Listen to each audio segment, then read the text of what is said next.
Thank you, Bob. As we come out here in this beautiful weather, as I said earlier, we also have, he mentioned Mr. Tebow. You might notice I'm a football fan, but there are lots of survivors from this attempted murder that takes place in wombs, and we are blessed to have among us today a survivor. She lives in Seymour, and I've got about a half dozen titles to her speech, but I'm going to go with this one. Snatched from the death for time such as this, I'd like to introduce to you Miss Carrie Fischer.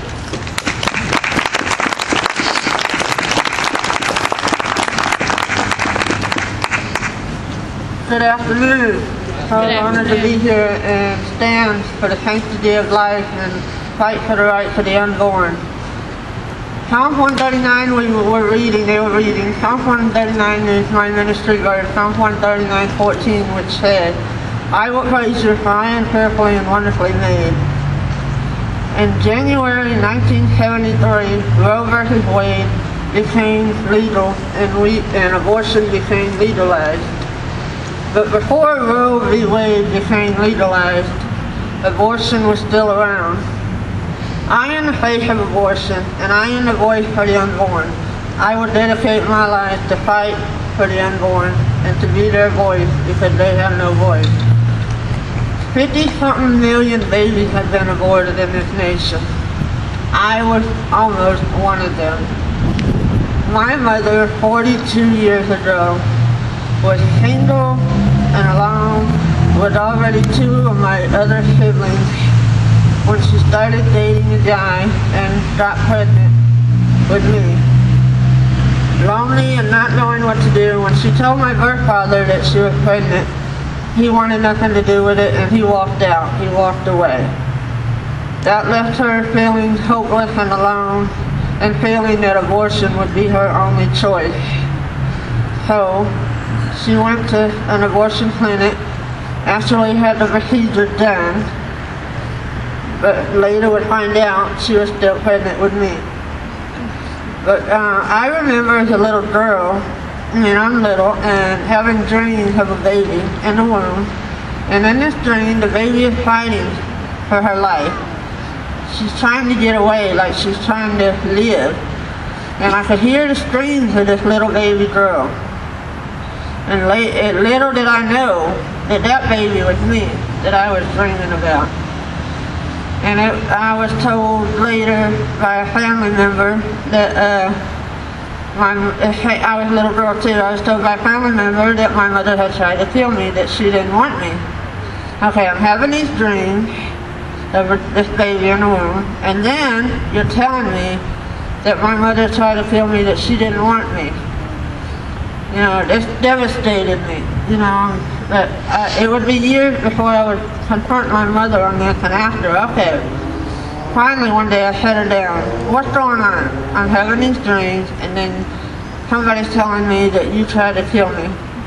It was at that point that my mother broke down and started crying and said, yes, I had an abortion and you were it.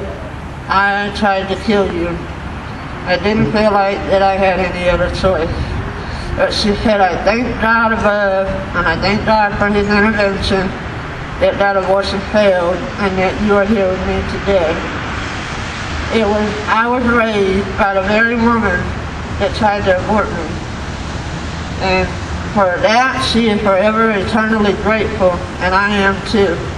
God has done such a healing work in our lives together. And it wasn't for many years until I was able to come forth and to share my story, because she lived so long with guilt for what she had done. But you have to know that there are women out there who are afraid to tell that they have had abortions, and that we need to be out there to tell them that there is healing and hope after abortion. And that's part of what my ministry is all about. I want to be there for these women and those affected by abortion. Now, the effective abortion paralyzed me on the side of my face, and that's why I look like I do today. But, you know, when you grow up in a society, you're labeled, I look this way. I didn't have friends growing up. I was beat up. My teachers made fun of me. Nobody thought that I had a purpose. Nobody thought I had a future. I didn't think I had a purpose or a future. Life was useless. But I was like, okay, Dad. I was in my early 30s. I was so angry at Dad and so hurting because I'd known rejection all my life. And I said, okay, Dad, I can't stand it. You should have just let me die in that abortion. So I attempted suicide. I downed the whole bottle of pills and drank the whole bottle of wine. And that's at night, so I prepared to go to bed, not wanting to wake up the next morning. Okay, Dad, just leave me alone, let me die. I woke up the next morning like nothing had ever happened. And then I knew God had a reason, and He wanted me here for a reason. And it took a while for me to understand, okay, I'm going to use you to minister to people. Well, Dad, I got to minister to me first. And then, but God did such a healing work in my life. And today, I am here telling my story and hope that we can save more unborn lives and that we can see the end of abortion in America today. Roe versus Wade has got to be overturned. And there has to be an end to abortion because abortion is the taking of life. And I just imagine all the hurting that's going on for those that have had abortion. But I'm here today and I'm thankful to be here today. I praise God to be here today. I told you, they told me that I would not have much of a future. I wouldn't have a hope. You're not going to have a job. You're not going to have a normal life. And who in God's green earth would ever think that I would get married? I certainly never did. But it was back in 2011, not long ago. We've been married 4 months. And God has blessed me with a wonderful husband. He's out there doing the filming. And together we are pro-life and we will go forth with the message of pro-life. Thank you very much, and I'm honored to be here today. Let's keep up the fight. Amen. Amen.